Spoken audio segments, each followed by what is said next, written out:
নমস্কার, শুভ সন্ধ্যা।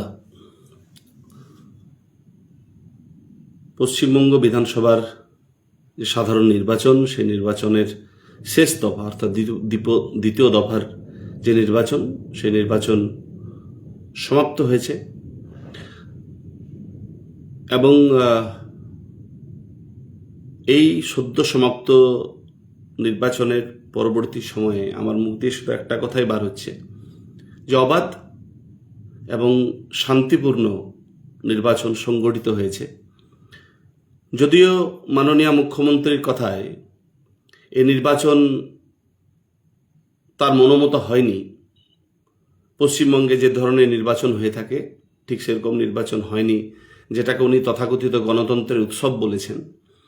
তার কারণ পশ্চিমবঙ্গে নির্বাচন মানেই গুলি বোমা, পশ্চিমবঙ্গে নির্বাচন মানেই রক্তক্ষরণ, পশ্চিমবঙ্গ নির্বাচন মানেই মৃত্যু, ধ্বংস, আগুন, হাহাকার, কান্না, মায়ের কোল খালি হয়ে যাওয়া, এসব কোনো ঘটনা ঘটেনি। নির্বাচন কমিশনের প্রধান জ্ঞানেশ কুমার, তার পুরো টিম, কেন্দ্র বাহিনীর প্রতিটি জওয়ান যারা আছেন, সবাই যথেষ্ট দক্ষতার সঙ্গে, পারদর্শিতার সঙ্গে তাদের দায়িত্ব পালন করেছেন এবং নির্বিঘ্ন শান্তিপূর্ণভাবে ভয়মুক্ত পরিবেশে নির্বাচন সংগঠিত হয়েছে। এবং আপনারা বিভিন্ন জায়গায় দেখছেন, বিভিন্ন টিভির পর্দায় দেখছেন, এক্সিট পোল শুরু হয়েছে। প্রত্যেকটা এক্সিট পোলেই দেখাচ্ছে যে প্রত্যাবর্তন নয়, পরিবর্তনের পক্ষে রায় দিয়েছেন বাংলার মানুষ। আমরা মানুষের উপর বিশ্বাস ছিল আমাদের, আমরা মানুষের উপর বিশ্বাস করি, আমরা গণতন্ত্রে বিশ্বাস করি। আমরা জানি পশ্চিমবঙ্গে যেটা চলছিল সেটা কোনো সরকার নয়। আমরা জানি পশ্চিমবঙ্গে যেটা চলছিল সেটা হচ্ছে একটা স্বৈরাচারী শাসন, আইনের শাসন নয়, শাসকের আইন চলছিল। এবং তৃণমূল কংগ্রেসকে আমি বারবার বলি, এটা কোনো রাজনৈতিক দল নয়। এই দলটি পুরোপুরি একটি পরিবার নিয়ন্ত্রণ করে, একটা প্রাইভেট লিমিটেড কোম্পানির মতন আচরণ করে এবং এই দলটি যারা করেন তারা সবাই সেই কোম্পানির কর্মচারী মাত্র। মালিক যা বলেন, ওনার যা বলেন, এই কোম্পানির সিইও যা বলেন, তার বাইরে কোনো মত, কোনো পথ থাকতে পারে না। তারা যদি ভুলটাকে ভুল, ঠিকটাকে ঠিক, ঠিকটাকে ভুল, ভুলটাকে ঠিক বলেন, সেটাতে হ্যাঁ আপনাকে হ্যাঁ দিতে হবে। তাই এটা কোনো রাজনৈতিক দল হতে পারে না। এখানে কোনো গণতান্ত্রিক পরিবেশ নেই। একটাই পোস্ট, বাকিগুলো ল্যাম্প পোস্ট। আমরা বারবার করে এই কথাগুলো বলেছি। তো এই তৃণমূল কংগ্রেসের যে 15 বছরের যে অপশাসন, যে স্বৈরাচারী মনোভাব, বিরোধী কণ্ঠস্বর রোধ করার যে তাগিদ, লাগামহীন দুর্নীতি, মানুষকে মানুষ বলে গ্রাহ্য না করা, ধমকি দেওয়া, বিরোধী কণ্ঠস্বর রোধ করা, এটা পশ্চিমবঙ্গের মানুষ কোনোদিনই মেনে নিতে পারবেন না। মানুষ যদি ভোট দেওয়ার সুযোগ পায়, মানুষ যদি তাদের গণতান্ত্রিক অধিকার প্রয়োগ করার সুযোগ পান, তাহলে অবশ্যই এই সরকারের বিরুদ্ধে তারা মত দান করবেন। এবং আজকে নির্বাচনের পর সেটা পরিষ্কার হয়ে গেছে যে রাজ্যের মানুষ, রাজ্যবাসী ভয়হীন পরিবেশে তাদের ভোটাধিকার প্রয়োগ করেছেন, ভোট দিয়েছেন, পরিবর্তনের পক্ষে রায় দিয়েছেন এবং তারা চান পশ্চিমবঙ্গে ডবল ইঞ্জিনের সরকার হোক। আমাদের মাননীয় প্রধানমন্ত্রী সাধারণত নির্বাচনের ফলাফল নিয়ে আগে ভাগে কোনোদিন কিছু বলেননি, কিন্তু আপনারা লক্ষ্য করেছেন যে তিনি এবারে পশ্চিমবঙ্গে নির্বাচনী প্রচারে এসে বলেছেন যে আমি পরিষ্কার বুঝতে পারছি যে একটা বড় বহুমত নিয়ে বিজেপি সরকার পশ্চিমবাংলায় হতে চলেছে, ডাবল ইঞ্জিনের সরকার হতে চলেছে। তার কারণ হচ্ছে যে মাহল তৈরি হয়েছিল বিজেপির পক্ষে, পরিবর্তনের পক্ষে, সেই মাহলটা তিনি উপলব্ধি করতে পেরেছিলেন। তার দীর্ঘ রাজনৈতিক যে অভিজ্ঞতা, সে অভিজ্ঞতার দ্বারা তিনি এটা উপলব্ধি করতে পেরেছিলেন। তাই তিনি এটা বলেছিলেন। তিনি বুঝেছিলেন যে পশ্চিমবঙ্গের মানুষের দেওয়ালে পিঠ ঠেকে গেছে। তারা পরিত্রাণ চান। 2021 সালেও তারা পরিত্রাণ চেয়েছিলেন, কিন্তু 2021 সালে নির্বাচন অবাধ শান্তিপূর্ণ নির্বাচন হয়নি। আমরা মানুষকে ভোট দেওয়ার সুযোগ এটা প্রদান করতে পারিনি। নির্ভীকভাবে ভোট প্রদানের যে সুযোগ সেটা আমরা দিতে পারিনি। 2026 সালে নির্বাচন কমিশন সেটা প্রদান করেছে, তাই আমি তাদেরকে কুর্নিশ জানাই যে অবাধ এবং শান্তিপূর্ণভাবে ভোট হয়েছে। এটা সত্যি ভাবতে অবাক লাগছে যে পশ্চিমবঙ্গে নির্বাচন হলো, কোথাও কোথাও কোথাও বোম চললো না, কোথাও গুলি চললো না, কোথাও মানুষের মৃত্যু হলো না। এটা অনেকের হজম হচ্ছে না যে কিভাবে এটা পশ্চিমবঙ্গে নির্বাচন কিভাবে সম্ভব। এটা তো পশ্চিমবঙ্গে নির্বাচন হতে পারে না।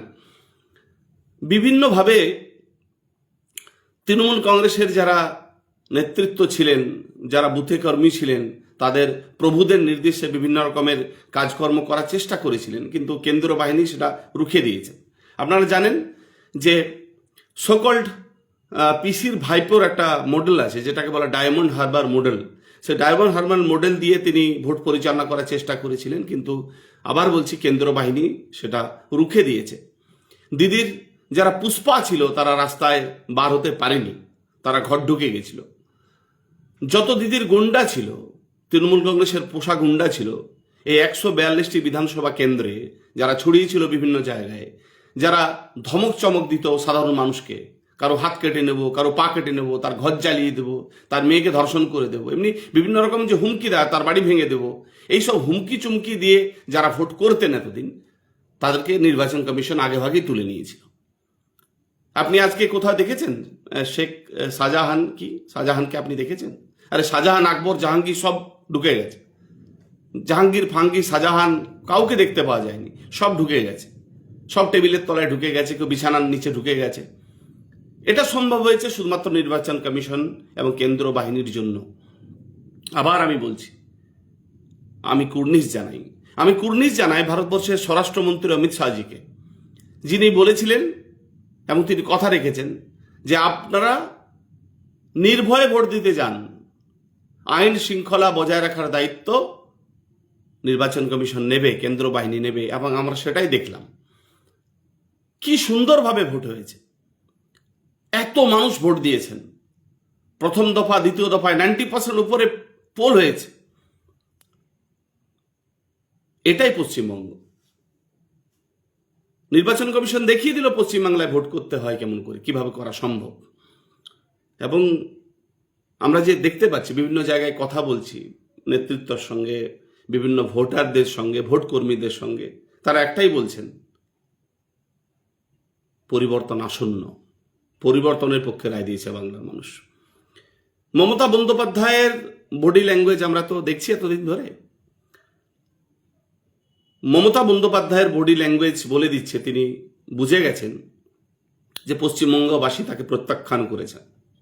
এখন আদরের ভাইপো এবং মাননীয় মুখ্যমন্ত্রী যে কথাগুলো বলছেন, ভিক্টরি সাইন দেখাচ্ছেন, সাংবাদিক বৈঠক করে কুণালবাবু বলছেন, শশী পাঁজা, কুণালবাবুরা বলছেন যে বিজেপি নাকি 50-এর বেশি সিট পাবে না।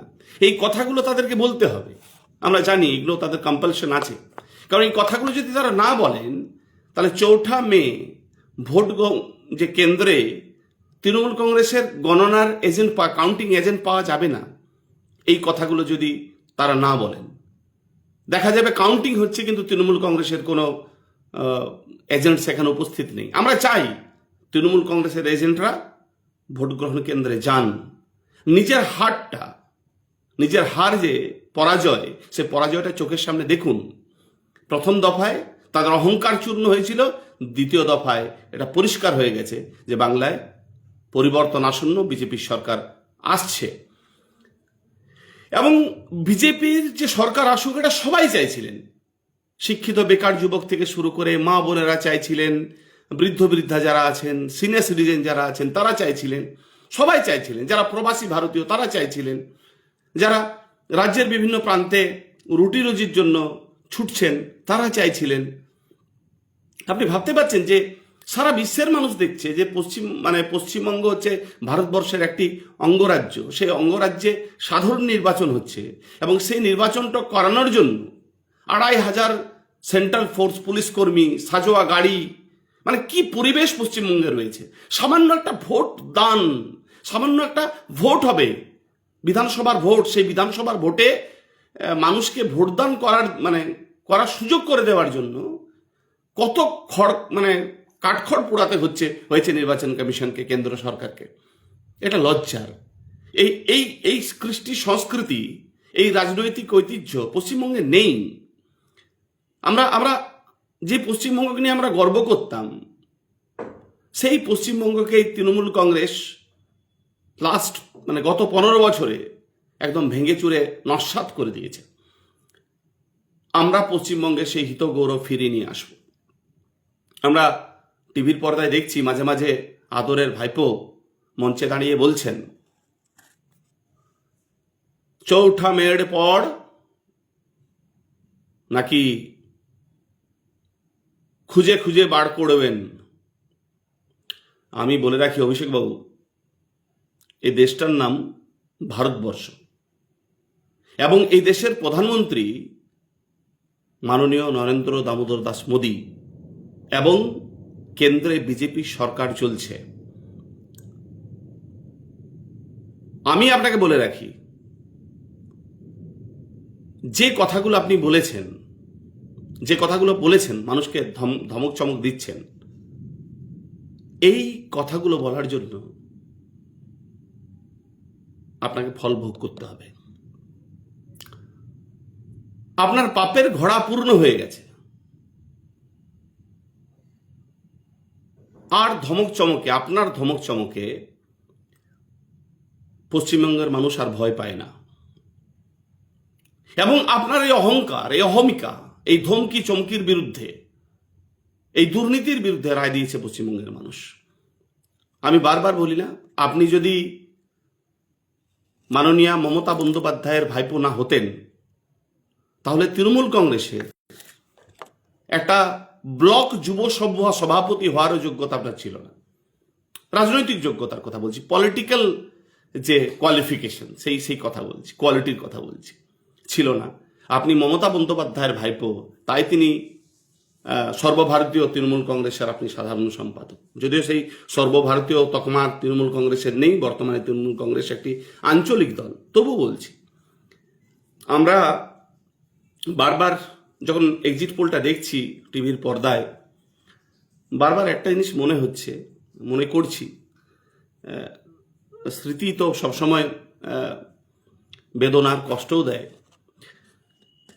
যখন 2014 সালে ভারতীয় জনতা পার্টি জয়েন করেছিলাম, আমি পেশায় একজন শিক্ষক, প্রতিষ্ঠিত শিক্ষক। তখন আমি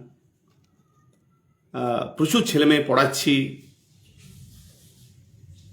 তো আমি যখন ঠিক করলাম যে রাজনীতিতে বিজেপি জয়েন করব, ঠিক সেই সময় অনেকেই সমালোচনা করেছিল, অনেকেই খারাপ কথা বলেছে, যে তো ভালোই ছিল, শিক্ষকতা করতো, শিক্ষিত ছেলে, কেন ভারতীয় জনতা পার্টি জয়েন করছে, রাজনীতিতে আসার কি দরকার।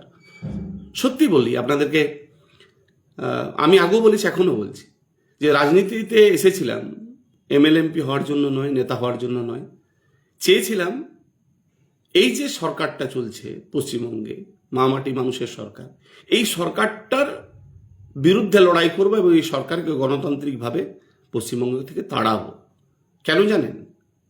কারণ একটাই, আমার যারা ছাত্রছাত্রী, আমার কাছে যারা পড়ে উচ্চশিক্ষায় শিক্ষিত হয়েছে, তারা স্কুল সার্ভিস কমিশন থেকে শুরু করে অন্যান্য যে চাকরির পরীক্ষা, সেই চাকরির পরীক্ষাগুলো থেকে বঞ্চিত হচ্ছিল। এবং এটা আমার খুব কষ্ট লেগেছে যে আমি একজন নিম্ন মধ্যবিত্ত পরিবারের ছেলে, আমি স্কুল সার্ভিস কমিশনে পাশ করে শিক্ষকতার চাকরি করছি। আমি চাই আমার মতন আরও গ্রাম বাংলার 5 জন ছেলেমেয়েরা সেই সুযোগ পাক। কিন্তু মমতা বন্দ্যোপাধ্যায় সরকার সেই সুযোগ থেকে বঞ্চিত করেছে বাংলার শিক্ষিত যুবকদের। মেধার ভিত্তিতে নয়, টাকার বিনিময়ে চাকরিগুলো বিক্রি হয়ে গেছে, লক্ষ লক্ষ টাকার বিনিময়ে। আপাদমস্তক দুর্নীতিগ্রস্ত একটা সরকার। তো সেই সময় যারা আমাদেরকে সমালোচনা করেছিলেন, তাদের উদ্দেশ্যে আমি কিছু বলতে চাই না, শুধু 4 তারিখের রেজাল্টের জন্য অপেক্ষা করুন। তৃণমূল কংগ্রেসের অনেক নেতা উপহাস করেছিলেন, কুকথা বলেছেন, গালমন্দ করেছেন, বিভিন্ন মিথ্যা মামলায় জড়িয়েছেন। শুধু আমি নই, আমার মতন বিজেপির হাজার হাজার পশ্চিমবঙ্গের কার্যকর্তা যারা ছিলেন তাদেরকে জড়িয়েছেন। পরিবারকে ধমকি দেওয়া হয়েছে বিভিন্নভাবে। আমরা যখন রাজনীতি করতাম, আমাদের পরিবারের যারা লোকজন, মা কাকিমা যারা ছিলেন, পরিবারের স্ত্রী, আরও যারা পুত্র কন্যা সন্তান যারা ছিলেন, সবাই এটা ভাবতো যে আমার বাবা বিজেপি করে, আমার বাবার সঙ্গে এমন কিছু একটা হবে যেটা আমরা মেনে নিতে পারবো না। কোথাও না কোথাও একটা মৃত্যু ভয়ের আশঙ্কা করতেন পরিবারের লোকজন। কারণ আমরা তো ত্রিলোচন, দুলাল কুমার এর কথা ভুলে যাইনি, শিশুপাল সহিসের কথা ভুলে যায়নি, নিরঞ্জন গোপ, দামোদর মণ্ডলের কথা ভুলে যায়নি, কিভাবে তারা এই শাসক দলের রাজনৈতিক হিংসার তারা শিকার হয়েছিলেন। আমরা ভুলে যাইনি ভোট পরবর্তী হিংসা, পোস্ট পোল ভায়োলেন্সের কথা আমরা ভুলে যাইনি। তো আজকে সত্যি চোখে জল চলে আসছে যে এই কথাটা ভেবে যে আমরা ন্যায়ের পথে ছিলাম, আমরা সত্যের পথে ছিলাম, আমরা ভুল ছিলাম না। আমরা চেয়েছিলাম সবাই মিলে লড়াই করে এই সরকারের পতন ঘটাবো, এই সরকারকে বাংলা থেকে তাড়াবো। কারণ পশ্চিমবঙ্গে মমতা বন্দ্যোপাধ্যায় সরকার যদি থাকে, পশ্চিমবঙ্গের মানুষ কোনোদিন শান্তিতে থাকতে পারে না। পশ্চিমবঙ্গের যে পরিবেশ, সেই পরিবেশে কোনো মা বোন সুরক্ষিত নয়। সাধারণ মানুষের যে ন্যূনতম যে চাহিদা, সেই চাহিদা কোনোদিন পূর্ণ হবে না। কেন্দ্রীয় সরকার যতই চান মানুষজনের ভালো করার, মঙ্গল করার, এই সরকার সেটা করতে দেবে না। বেকার যুবকদের কর্মসংস্থান হবে না, শিল্প হবে না। এগুলো আমরা বুঝেছিলাম, তাই সরকারের বিরুদ্ধে আমরা লড়াইটা সংগঠিত করেছিলাম। এখানে কোনো ব্যক্তিগত চাওয়া পাওয়া ছিল না। গত 12-13 বছর ধরে আমরা যারা ভারতীয় জনতা পার্টিটা করছি, আমরা হারিয়েছি পার্টি করতে এসে অনেক কিছু হারিয়েছি। অনেক ব্যক্তিগত ত্যাগ স্বীকার করতে হয়েছে, উপহাস অপমান সহ্য করতে হয়েছে। আমি সেই সব সমস্ত কার্যকর্তাদের নতমস্তকে প্রণাম জানাই যারা এতদিন ধরে ভারতীয় জনতা পার্টির সেবা করেছেন, বিভিন্ন সময় নেতৃত্ব দিয়েছেন বিভিন্নভাবে, যখন যতটুকু পেরেছেন। আমি সেই সব ভারতীয় জনতা পার্টির কার্যকর্তাদের ধন্যবাদ জানাবো যারা বুথ স্তরে কাজ করেছেন, যাদের কাছে কোনো পোর্টফোলিও ছিল না, পার্টির কোনো পদ ছিল না, শুধু পার্টিকে ভালোবেসে, শুধু পশ্চিমবঙ্গবাসীর কথা ভালোবেসে আপনারা লড়াই করেছেন। আমি অবশ্যই ধন্যবাদ জানাবো পশ্চিমবঙ্গের সমস্ত অগণিত মানুষকে যারা একটার পর একটা নির্বাচনে ভারতীয় জনতা পার্টিকে সমর্থন করেছেন। 2018 পঞ্চায়েত নির্বাচন, 2019 লোকসভা নির্বাচন, 2021 বিধানসভা নির্বাচন, 2024 লোকসভা নির্বাচন, 2026 বিধানসভা নির্বাচন, সব ক্ষেত্রেই আপনারা ভারতীয় জনতা পার্টির প্রতি আস্থা রেখেছেন। এবং এটা আপনি দায়িত্ব নিয়ে বলতে পারি যে ভারতীয় জনতা পার্টি যে প্রতিশ্রুতি দেয় মানুষকে, সেই প্রতিশ্রুতি পূর্ণ করে। আমরা আমাদের রাজনৈতিক যে এজেন্ডা যে আমরা প্রকাশ করেছিলাম, সেই এজেন্ডাতে আমাদের পরিষ্কারভাবে আমরা মানুষের জন্য কি করতে চাই আমরা সেটা বলেছি আপনাদের কাছে। আপনারা সেটা বিশ্বাস করেছেন, আস্থা রেখেছেন। আমি আশ্বস্ত করছি আপনাদের, সেগুলো অবশ্যই আপনাদের পূর্ণ হবে। ভারতীয় জনতা পার্টির সরকার আপনাদের প্রত্যাশা মতো কাজ করবে পশ্চিমবঙ্গে, এবং এই পশ্চিমবঙ্গে যে জঙ্গল রাজ চলছে, মহাজঙ্গল রাজ, সেই জঙ্গল রাজের অবসান হবে। সমস্ত ধর্মের মানুষ মাথা উঁচু করে বাঁচতে পারবেন। শিক্ষার যে বেহাল অবস্থা, সেই অবস্থার পরিবর্তন হবে। স্বাস্থ্য পরিষেবার পরিবর্তন হবে। মা বোনেরা সুরক্ষিত থাকবেন, রাত 12টার পরও বার হতে পারবেন। এবং আরেকটা কথা আমি যেটা বারবার করে ভুলে যাচ্ছি হয়তো, সেটা হচ্ছে আমি পশ্চিমবঙ্গ পুলিশ। জয় হিন্দ, স্যালুট আপনাদের। আমরা বিভিন্ন সময় আপনাদেরকে কত সমালোচনা করেছি, মেরুদণ্ড আছে কি নেই, অনেক কিছু বলেছি আপনাদেরকে। ক্ষমা চাইছি যদি মনে আঘাত দেওয়া কোনো কথা আপনাদেরকে বলে থাকি, ক্ষমা চাইছি। কেন ক্ষমা চাইছি জানেন? কারণ এই 2 দফা নির্বাচনে আপনারা প্রমাণ করে দিয়েছেন যে আপনারা সত্যিকারেই জনতার সেবক, আইনের রক্ষক, এবং কেন্দ্র বাহিনীর সঙ্গে কাঁধে কাঁধ মিলিয়ে যেভাবে আপনারা ভোট লুট, তৃণমূলের গুন্ডাগর্দি, শাসানি, চোখ রাঙানি রুখে দিয়েছেন, তার জন্য বস সত্যি কুর্নিশ জানাই আপনাদের। এবং শেষ দফার নির্বাচন, এই নির্বাচনটা অনেক গুরুত্ব ছিল আমাদের কাছে, কারণ প্রথম দফার 152টি বিধানসভা কেন্দ্রের নির্বাচনে ভারতীয় জনতা পার্টি ভালো ফল করবে, এটা আমরা সবাই জানতাম। যারা রাজনৈতিক বিশ্লেষক আছেন তারাও জানেন, তৃণমূল কংগ্রেসও জানত। জঙ্গলমহলে তৃণমূল সাফ হয়ে যাবে, এটা পরিষ্কার ছিল। কিন্তু আজকের যে দ্বিতীয় দফার যে নির্বাচন, 142টি বিধানসভা কেন্দ্রের যে নির্বাচন, এই নির্বাচনটি বিশেষভাবে গুরুত্ব ছিল এজন্যই কারণ এটা তথাকথিত মমতা বন্দ্যোপাধ্যায়ের গড় নামে পরিচিত। এটা মমতা বন্দ্যোপাধ্যায়ের গড়। আসলে গড়টা কিসের জানেন? কারণ এই 142টি বিধানসভা কেন্দ্রের মানুষ এরা ভোটদান করার সুযোগই পায়নি। এরা আমার মনে হয় 2-1 জন মানুষ এই প্রথমবার ভোট দিচ্ছে, এমন হতে পারে। কলকাতার যে আবাসনগুলো ছিল, শহরতলির আবাসন, সেই আবাসনগুলোতে আগের দিনে তালা মেরে দেওয়া হতো যে কালকে ভোট আছে, আপনার বাড়িতে থাকুন। এবারে প্রত্যেকটি আবাসনের নিচে বুথ ছিল, আবাসনের মানুষ সবাই নিচে নেমে ভোটদান করেছেন। এবং কলকাতার এমন এমন জায়গা আপনারা বারবার করে দেখছিলেন, এইসব জায়গা আমরা জানতাম কি হয়, কি হয়ে থাকে জেনারেলি, ভোটদান কিভাবে হয়, সেসব জায়গায় কিভাবে ভোট লুট হয়, সেই সব চিত্র যেন অতীত। আজকে অন্য মেজাজে ছিল পশ্চিমবঙ্গের মানুষ, তারা সবাই ভোটদান করেছেন আনন্দের সঙ্গে, গণতন্ত্রের উৎসবে তারা সবাই সম্মিলিত হয়েছেন, সামিল হয়েছেন। তো সমস্ত মানুষকে কুর্নিশ জানাবো, ধন্যবাদ জানাবো। ধন্যবাদ জানানোর ভাষা আমি খুঁজে পাচ্ছি না, যে আপনারা সত্যিকারের আজকে নাগরিক হিসাবে দায়িত্বশীল নাগরিক হিসাবে আপনারা নিজের কাজটা করেছেন, ভোটদান করেছেন। বারবার করে বাঙালিরা ভোটের দিনে কি করে, এরকম গাদা সমালোচনা আমরা শুনতে পেয়েছিলাম, যে সেদিন নাকি বাঙালিরা ছুটি কাটায়, হলিডের মতো এনজয় করে। এটা আবার ভুল প্রমাণিত হলো, আপনারা সেটা প্রমাণ করে দিলেন যে পশ্চিমবঙ্গের মানুষ কতটা দায়িত্বশীল হতে পারে এবং তারা কিভাবে পরিবর্তনের পক্ষে মানুষ রায়দান করতে পারে। আমি সেই সব যোদ্ধাদের আমার ধন্যবাদ জানাবো যারা সোশ্যাল মিডিয়াতে বিজেপির সঙ্গে কোনোভাবেই যুক্ত নেই, তারা সেরকমভাবে দলের সঙ্গে যুক্ত নেই, কিন্তু তবুও যারা ভারতীয় জনতা পার্টির হয়ে প্রচার করেছেন, সোশ্যাল মিডিয়ায় প্রচার করেছেন, ভারতীয় জনতা পার্টির হয়ে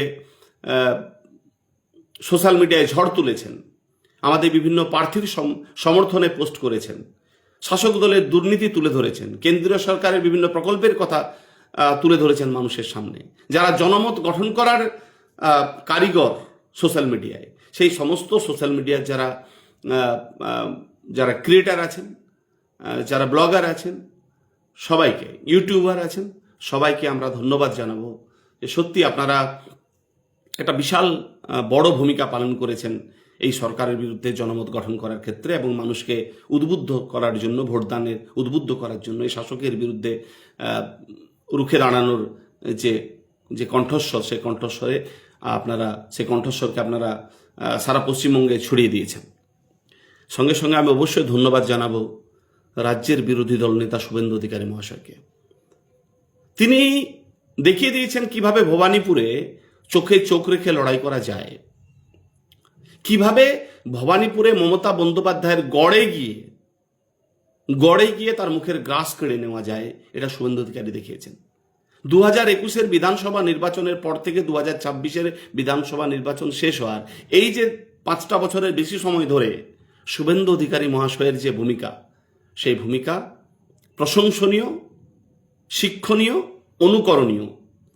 সত্যিকারে তিনি দেখিয়ে দিয়েছেন যে লিডার অফ অপোজিশন, এলওপি কি হওয়া উচিত, কেমন হওয়া উচিত, এবং তিনি এটা আমাদেরকে দেখিয়েছেন যে তৃণমূল কংগ্রেসের বিরুদ্ধে একদিকে যেমন মিটিং চলবে, মিছিল চলবে, সাংবাদিক বৈঠক চলবে, প্রচার চলবে, সব চলবে, অপরদিকে তৃণমূল কংগ্রেসের বিরুদ্ধে আইনি লড়াই লড়তে হবে। সে আইনি লড়াই কেমনভাবে লড়তে হয়, কিভাবে লড়তে হয়, সে পথটাও তিনি দেখিয়েছেন। আমি অবশ্যই ধন্যবাদ জানাবো সেই সব সাংবাদিক বন্ধুদের যারা শাসক দলের চোখে চোখ রেখে প্রশ্ন করেছেন, সেই সব সাংবাদিকদের।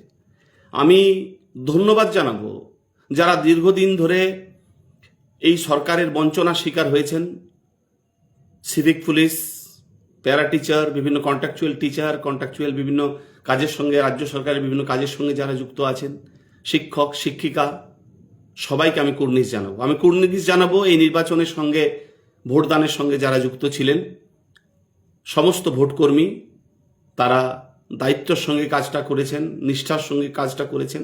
শুধু ভোট গ্রহণ করা নয়, তারা ভোটদান করেছেন দায়িত্বের সহকারে। এটা আমি আগের লাইভেও বলেছি। তার জন্য আপনাদের সকলকে ধন্যবাদ জানাবো। এবং আপনারা নিশ্চয়ই বুঝতে পারছেন যে এটা আমাদের একটা স্বপ্ন ছিল যে পশ্চিমবঙ্গে শ্যামাপ্রসাদ মুখার্জির মাটিতে বিজেপি সরকার স্থাপন করার। আমার মনে হয় সেই স্বপ্নটা আমাদের পূর্ণ হতে চলেছে। আমি ব্যক্তিগতভাবে অনেক আবেগ ঘন হয়ে পড়ছি যে এতদিন ধরে যে স্বপ্নটা আমরা দেখেছি সেই স্বপ্নটা মনে হয় পূরণ হবে। যে মানুষটি স্বপ্ন দেখেছিলেন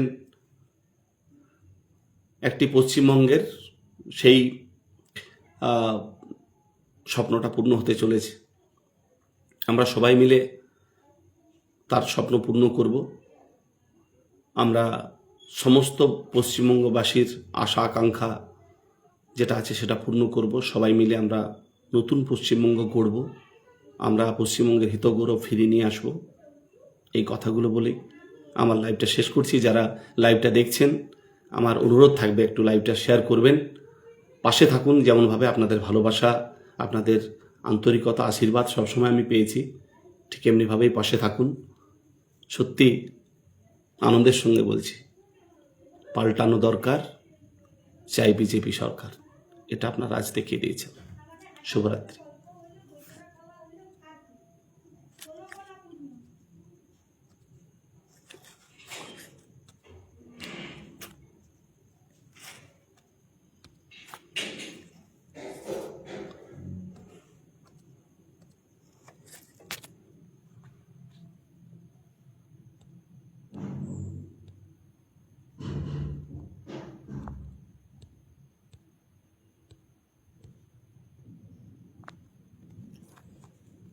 একটু নেটওয়ার্কের সমস্যা হচ্ছে।